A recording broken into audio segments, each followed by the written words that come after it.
Muy buenas noches. Queremos manifestar ante la opinión pública nuestro pronunciamiento acerca de la situación conflictiva en el país, que ya está a punto de alcanzar los 50 días de tensión y conflicto social.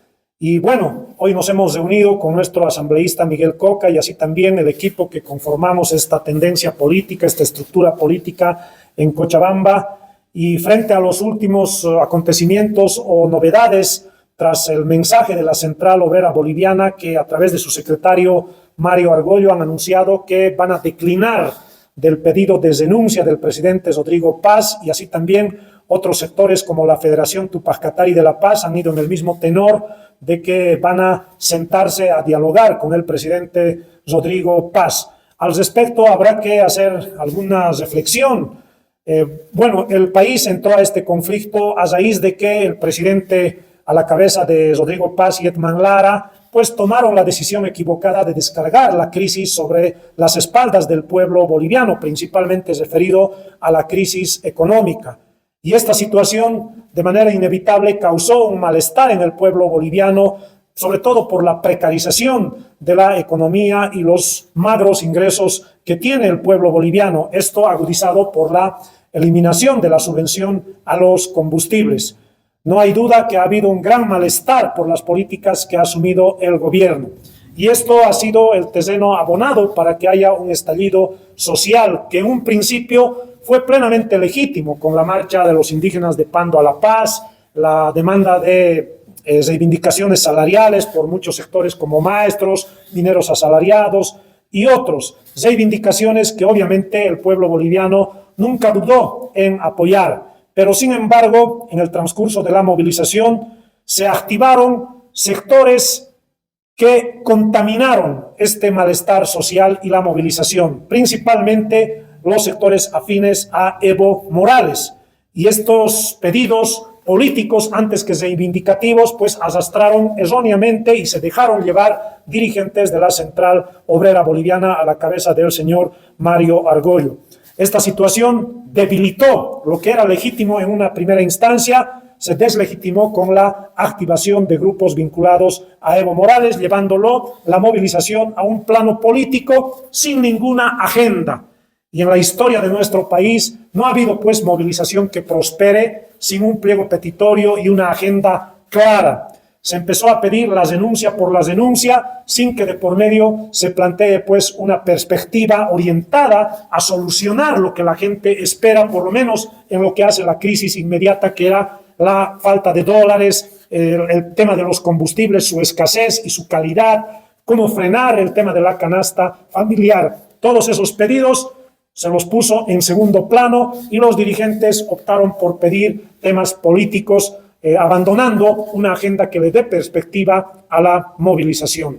Ahora, claro, como el movimiento no tuvo agenda, pues el sector campesino, sobre todo, que parte, ni siquiera en su totalidad, tomaron las medidas de los bloqueos y otros sectores también, quedaron absolutamente huérfanos, solos en la lucha, sin la incorporación de sectores, por ejemplo, citadinos y principalmente clase media. Nunca en la historia de nuestro país se derrumbó un gobierno o se derrocó a un presidente sin que estén pues unidos campo y ciudad. Y en este escenario actual último, pues se quedaron solos sectores rurales bloqueando el país. Porque de por medio, reitero, no hubo una perspectiva, una agenda nacional tal cual. Nosotros en medio del conflicto organizamos un encuentro acá en Cochabamba y lo planteamos, ¿no? ¿Cuál debería ser la perspectiva y el rumbo que tome el país? Tanto pues sentándose actores que dirigieron la movilización, como también el propio gobierno. Incluso les hicimos llegar a la Central Obrera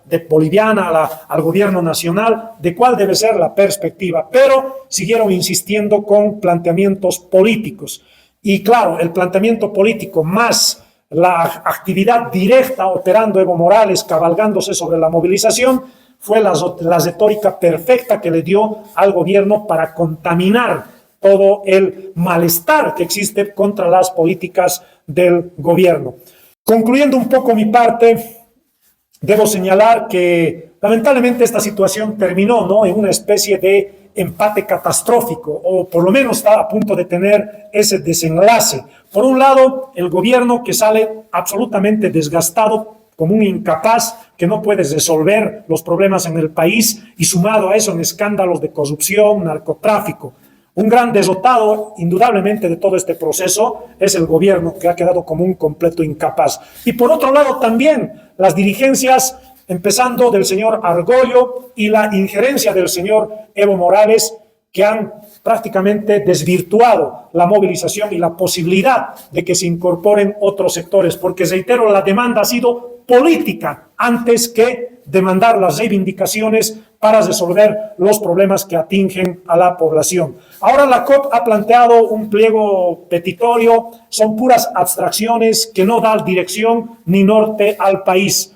Y claro, este conflicto podría terminar prácticamente en nada, pero la crisis va a continuar. De por medio el gobierno que no puede resolver y por otro lado los actores políticos, sean evistas o neoliberales, que no tienen capacidad de dar respuesta por dónde debe avanzar el país. Y en ese marco, la preeminencia debe seguir cobrando la necesidad de una agenda nacional y el camino que lo planteamos es lo que hemos ido enmarcando en 10 puntos concretos, tanto a la salida de la crisis inmediata, las soluciones, como también que nos permitan al país en su conjunto salir pues de esta crisis económica que se traduce también en política por la precarización de la situación y la economía, sobre todo de las familias más vulnerables. Eso queríamos manifestar y pues para concluir también le voy a ceder la palabra a nuestro asambleísta, quien también se va a dirigir al pueblo boliviano. Muy bien, muy buenas noches al pueblo boliviano. Todos seguramente estamos preocupados y estamos pensando qué va a ser ahora de la situación económica y política del país a partir de este comunicado de la COP, de plantear un conjunto de condiciones que no garantizan en nada. Primero, un cambio de conducta en el gobierno y su política económica de descargar la crisis en los sectores populares. Y segundo, que no garantiza en nada la solución a la crisis económica estructural que vive en este momento el Estado boliviano. La crisis económica va a permanecer y se va a agudizar en los siguientes meses. Seguramente para el gobierno la retórica va a ser que la crisis económica es fruto de las movilizaciones y de los bloqueos que han afectado al aparato productivo. Y lo más seguro es que va a tratar de agarrarse de eso para tratar de justificar de que debemos nuevamente los bolivianos asumir el costo de la crisis. Ahora, ¿qué es lo que va a pasar en perspectiva con el movimiento popular? Como lo ha planteado el compañero Alejandro, no hay movilización social, no hay lucha social que pueda lograr y conquistar una victoria si es que no está vinculada a una agenda política y económica, que es lo que ha estado ausente en esta movilización. El año 2000, por ejemplo, la agenda que había construido el pueblo cochabambino junto al pueblo boliviano era la recuperación de nuestros recursos naturales y la no privatización de, por ejemplo, el agua. La guerra del agua fue un referente nacional e internacional y marcó agenda política en el país. El año 2003, del mismo modo, la agenda política fue de manera concreta nacionalización de los hidrocarburos y fue la Asamblea Constituyente. Entonces, en la actual movilización, los dirigentes de la Central Obrera Boliviana, las cúpulas dirigenciales, renunciaron a una agenda política, económica, que garantice un horizonte político y económico hacia dónde debe avanzar la sociedad boliviana. ¿Por qué razón lo hicieron? Porque precisamente el plantear una agenda clara, concreta, les amarra de manos en la perspectiva de que ellos pudieran hacerse cargo del poder. Subordinaron la movilización a sus intereses políticos, a sus cálculos políticos, de seguramente desplazar a Rodrigo Paz del gobierno y asumir ellos, como lo hicieron en anteriores gobiernos, la conducción del Estado y simplemente limitaron la movilización a aquello. No plantearon una agenda que permita, por ejemplo, recuperar la minería y tener 6.000 millones de dólares con la minería del oro recuperada, que está en manos de los cooperativistas, para poder nuevamente reinyectar esos recursos a la economía boliviana y poder garantizar, por ejemplo, el abastecimiento de combustibles, de diésel, de gasolina. Esa problemática va a continuar. Y efectivamente, al movimiento popular, a los sectores dirigenciales, medios, intermedios, es importante aprender y sacar una lección de esta movilización. Sin una agenda política y económica construida por el movimiento popular que permita orientar cómo se va a resolver la crisis desde la visión del movimiento popular, no vamos a poder nunca nuevamente retomar el control del Estado y nuevamente ponerlo en manos del movimiento popular, ¿no?